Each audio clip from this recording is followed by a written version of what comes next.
अस्सलाम वालेकुम नाज़रीन, जैसा कि आप सब जानते हैं कि इमरान खान के साथ-साथ पीटीआई के बहुत से उम्मीदवारों के कागजात नामज़दगी मुस्तरद कर दिए गए हैं, ताकि ये अपने लाडले नवाज शरीफ को इस मुल्क पर मुसल्लत कर सकें और पीटीआई को इलेक्शन में ज़्यादा से ज़्यादा हिस्सा ना देने की भरपूर कोशिश की जा रही है।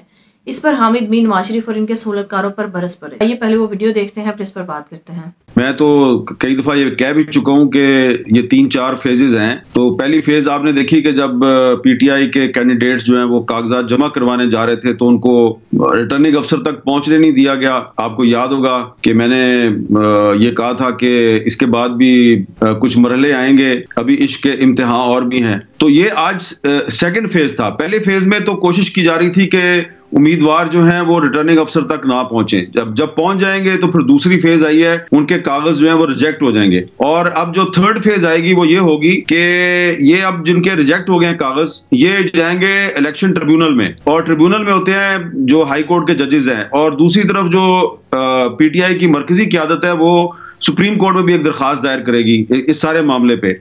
लेकिन ये जो इंडिविजुअल केसेस हैं ये सारे जाएंगे ट्रिब्यूनल्स में। ट्रिब्यूनल्स में 5 या 6 दिन में फैसला होगा, और उसमें अगर ये कुछ लोग क्लियर हो गए जो कि एब्सकॉन्डर नहीं है और उन्होंने मुकदमात का सामना किया है, मुकदमात में क्लियर हो गए हैं, या उनको सजा नहीं मिली या वो जेल में है, तो अगर उनको ट्रिब्यूनल से रिलीफ मिल जाता है तो उसके बाद फिर मरहला आएगा तीसरा, कि फिर कोशिश की जाएगी कि ये जो लोग हैं जिनके कागज मंजूर हो गए हैं और उनको ट्रिब्यूनल ने भी इजाजत दे दी है, तो फिर उनको एक तीसरा मरहला है, उसमें दोबारा उनको मुश्किल का सामना करना पड़ेगा। तो देखें, ये जो कुछ भी हो रहा है ये सबको पता है कि जीत के हारना और हार के जीतना, तो वो मुहावरा भी आपको सच्चा साबित होता हुआ नजर आ रहा है कि जो लोग 2024 के इलेक्शन में जीत जाएंगे वो शायद जीत के भी हार जाएंगे, जो हार जाएंगे वो हार के भी जीत जाएंगे। तो इसमें मेन टारगेट तो लगता है कि पीटीआई है, लेकिन इसमें वो तमाम लोग भी जो हैं वो टारगेट पे हैं जो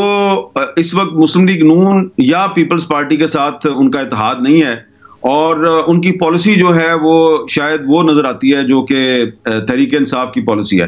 देखिए, इसका आउटकम तो यही है कि लोग जो हैं उनका न सिर्फ ये कि इलेक्शन प्रोसेस से एतमाद खत्म हो जाएगा, बल्कि जुडिशरी से भी उनका एतमाद खत्म हो जाएगा। आप देख ही रहे हैं जो हो रहा है। तो अल्टीमेटली 8 फरवरी को अगर ये सूरत बरकरार रहती है और ये पाकिस्तान की तारीख का अगर सबसे मुतनाज़ा इलेक्शन बन जाता है, तो इसकी जिम्मेदारी जो है वो सुप्रीम कोर्ट ऑफ पाकिस्तान पे भी आएगी। और मैं ये समझता हूँ कि ये सुप्रीम कोर्ट के लिए एक बहुत बड़ा धचका होगा। पहले ही पाकिस्तान की जो जुडिशरी है वो इंटरनेशनल रैंकिंग में काफी नीचे है, और अगर जस्टिस काजी फायज ईसा की सरबराही में भी ये जुडिशरी जो है ये एक लेम डक बना दी जाती है, और ये लोगों को रिलीफ देने की बजाय ऐसा लगता है कि खामोश तमाशाई है, तो बड़ा नुकसान होगा। न सिर्फ जमहूरियत का नुकसान होगा बल्कि जो कानून की बालादस्ती है वो भी पाकिस्तान में कमजोर होगी। और जिस रियासत में कानून की बालादस्ती ना हो, आप जो मर्जी कर लें, वो रियासत जो है वो उसका आगे जाना काफी मुश्किल हो जाता है। कुछ हाई कोर्ट और सुप्रीम कोर्ट के जजेस जो हैं वो कोशिश कर रहे हैं कि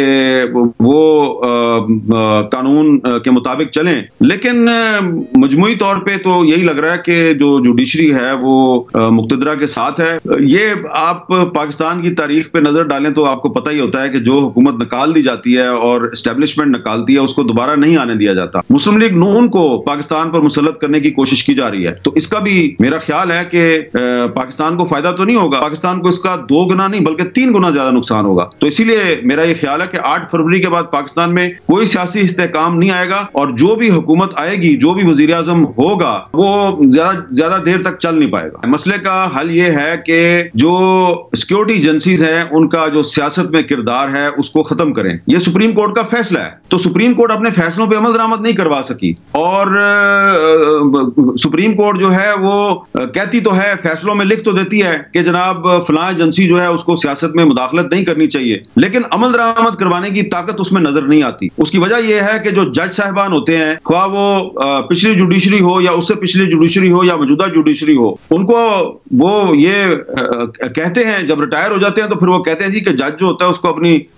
नौकरी बचानी होती है, तो या तो नौकरी बचा लें या पाकिस्तान का आइन बचा लें। दोनों चीजें जो हैं उनमें से मेरा ख्याल है कि प्रायोरिटी जो है वो आइन को होनी चाहिए, नौकरी को नहीं होनी चाहिए। लेकिन जो नौकरी बचा रहे हैं वो नौकरी बचा रहे हैं, वो आइन नहीं बचा रहे। जो आइन बचाना चाहते चाहते हैं उनमें इतनी इखलाकी जुर्रत नहीं है कि वो आइन बचाने के चक्कर में अपनी नौकरी को कुर्बान कर दें। तो यही कुछ 1971 में हुआ था और यही आज हो रहा है। नाज़रीन, हामिद मीर के साथ साथ तमाम बड़े सहाफ़ियों का यही मौक़िफ़ है कि नवाज शरीफ के सहूलतकार नवाज शरीफ को इस मुल्क पर मुसल्लत करने की भरपूर कोशिश कर रहे हैं, क्योंकि इनको अच्छी तरह से इस बात का अंदाज़ा हो चुका है कि अगर मुल्क में फ्री एंड फेयर इलेक्शंस हुए तो नवाज शरीफ बुरी तरह हार जाएगा और पीटीआई की फतह होगी। पहले तो ये पीटीआई के उम्मीदवारों के कागजात नामजदगी जमा ही नहीं होने दे रहे थे।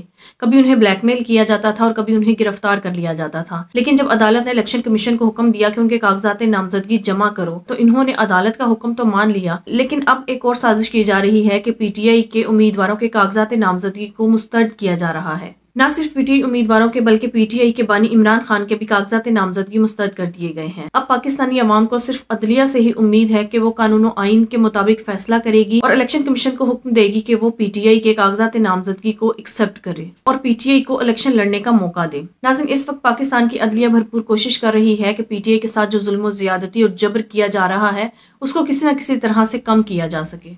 लेकिन अब पाकिस्तान की अदलिया को नवाज शरीफ और उनके सहूलतकारों के खिलाफ बिलखसूस इलेक्शन कमीशन के खिलाफ सख्त इकदाम उठाने होंगे ताकि पीटीआई के खिलाफ जुल्म, जबर और इस काले कानून को खत्म किया जा सके और पीटीआई के उम्मीदवारों को भी फ्री एंड फेयर इलेक्शंस लड़ने का पूरा मौका दिया जा सके। अगर नवाज शरीफ को जबरदस्ती इस मुल्क पर मुसल्लत कर भी दिया गया तो वो वजीर आजम कमजोर तरीन वजीर आजम होता है जिसे अवाम की सपोर्ट हासिल नहीं होती और इस तरह की मुसल्लत ज़्यादा हुकूमतें ज़्यादा देर नहीं टिका करती। नाज़रीन, आपकी इस बारे में क्या राय है? कमेंट में ज़रूर बताइएगा। अगली वीडियो में मिलते हैं, तब तक के लिए अल्लाह हाफ़िज़।